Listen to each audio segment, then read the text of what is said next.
4 touchdowns on the team's final 3 drives. It was just the latest performance in what has been by far the best stretch of Baker Mayfield's NFL career. And credit to Jake Trotter, who covers the team for us, who posted this yesterday. And I saw it and I brought it to the radio show that Aaron Rodgers, Patrick Mahomes, and Tom Brady are the only quarterbacks with a higher QBR than Mayfield has had going back to October 25th. And so I looked it up. And coincidentally or not, that is exactly when Odell Beckham was lost for the season. So we'll make this a change my mind. And I want to make it clear that this is not a value judgment on how good a player Odell Beckham is, because when Odell Beckham is healthy, I still believe he is as good as practically any receiver in the NFL.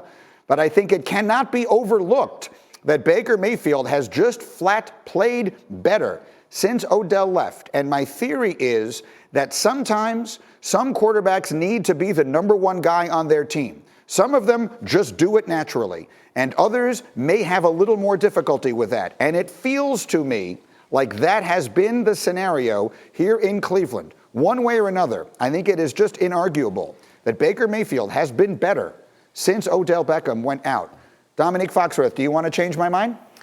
So first of all, it's hard to argue with the numbers, but you understand that just because there is some correlation, that does not mean that is the cause. Like, it's impossibly hard for me to imagine that a team is better without a more talented player. And my assessment of that, it reminds me a bit of the Carson Wentz situation, where some people suggested that drafting Jalen Hurts impacted Carson Wentz so much psychologically that he was bad.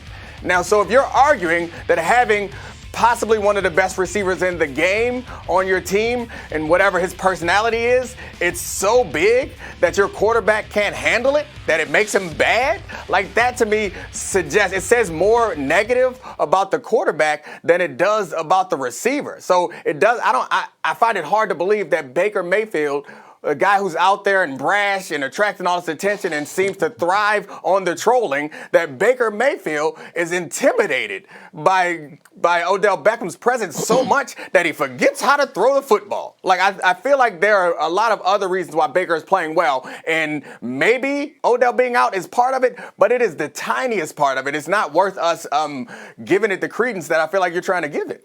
I think you just took what I said and attached a lot of words I didn't use. I didn't say intimidated. I didn't say that he wasn't terrible and then became great. But I do believe that your initial point is right.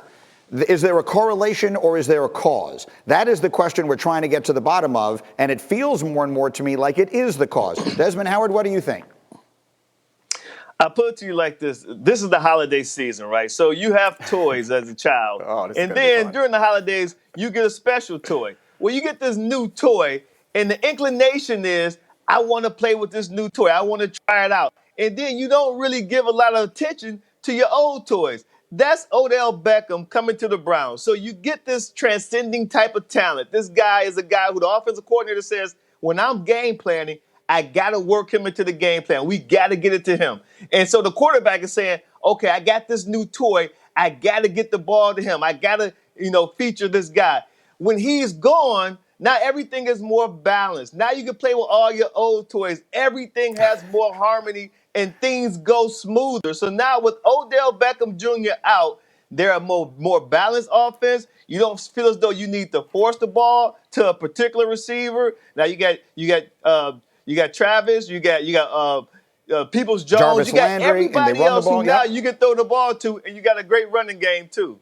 Right. What do you think, you guys are making slightly different arguments. And Greeny, I'm certainly familiar with having your words mischaracterized. So I'm sorry for that. That is something that we all are aware of. But I would say that you're making different arguments. I don't think the numbers necessarily support, and I could be wrong. I'm sure Himbo will correct me if I'm wrong. I don't think the numbers support that they were forcing the ball to Odell Beckham when he was out there. And Greeny, you're arguing something different, that it's about being the man in the room. And I'm not sure what psychological impact it's had on him. That's the thing I'm not willing to accept. I may understand that maybe the offensive coordinator is stressed by trying to figure out how to get the ball to Odell Beckham, and maybe they have a more well-rounded game plan, but they weren't over-targeting Odell Beckham throughout the course of this. And again, I'll go back to my original point. If somebody's personality becomes bigger than yours in a room as a quarterback, and that's enough to impact your play, I think that you're saying something more about the quarterback than you're saying about the receiver. Or you could just have a quarterback who came in and wasn't playing well and had been struggling and heard extraordinary criticism, maybe disproportionate to how badly he was actually playing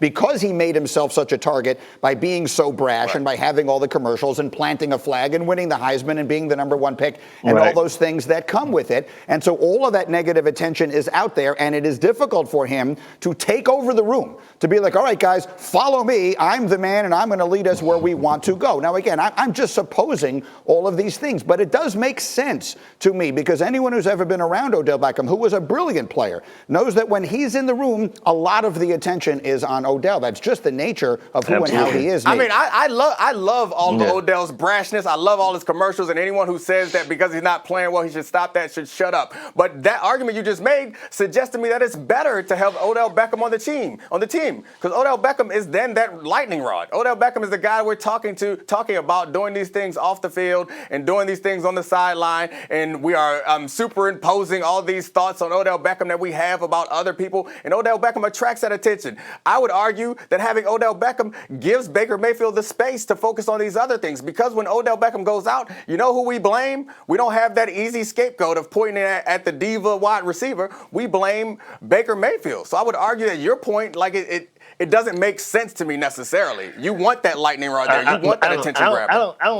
I don't know where Dominique is going with this, but I just think they have a more balanced offense now with Jarvis Landry, Peoples-Jones, the running attack. I don't know about what Odell Beckham does off the field, how it affects Baker Mayfield. Baker Mayfield has a strong enough personality that he's going to be who he is. He showed us that when he was in college. It is continuing when he's in Cleveland with the Browns. With or without Odell Beckham Jr., Baker Mayfield is still going to be Baker Mayfield.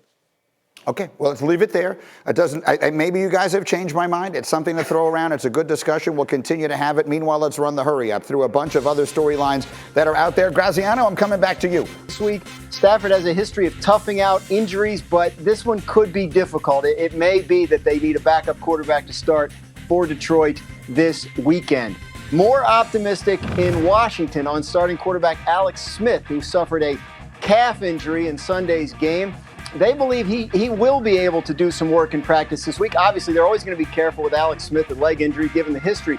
But they believe he has a chance to play this weekend. Obviously, Washington trying to, continue to try and put away that NFC East. They're in first place and in the driver's seat there. So obviously, they hope Alex Smith can go. He has been playing well. And then in New Orleans, Drew Brees has missed the last 4 games with those